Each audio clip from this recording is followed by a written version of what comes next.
কেরলে ছড়িয়ে পড়েছে মস্তিষ্ক খেকো অ্যামিবা।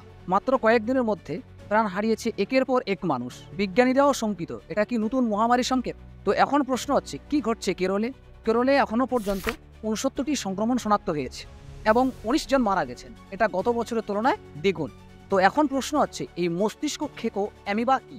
এই জীবাণুর নাম নিকলারিয়া ফাউলারি। এটি স্থির মিঠা পানিতে বেঁচে থাকে।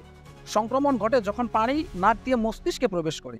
এতে সৃষ্টি হয় প্রাইমারি অ্যামিবিক ম্যানিঙ্গো এনসেফালাইটিস।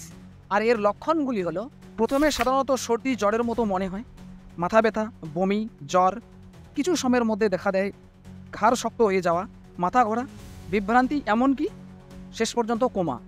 এখন আবারও প্রশ্ন, এই রোগ কেন কেরলে এত বাড়ছে? গরম ও স্থির পানিতে এরা দ্রুত বৃদ্ধি পায়। জলবায়ু পরিবর্তনের কারণে পানির তাপমাত্রা বেড়ে যাচ্ছে। জনস্বাস্থ্য ব্যবস্থার কোথাও কোথাও অলসতা রয়েছে। এই রোগের মৃত্যু হার কতটা ভয়াবহ? বিশ্বব্যাপী এই রোগের মৃত্যু হার ৯৫ থেকে ৯৭%। কেরলে অধিকাংশ রোগী চিকিৎসা শুরু হওয়ার আগেই প্রাণ হারাচ্ছে। এই রোগ বিরল হলেও ভয়াবহ।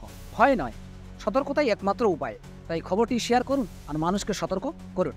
ধন্যবাদ।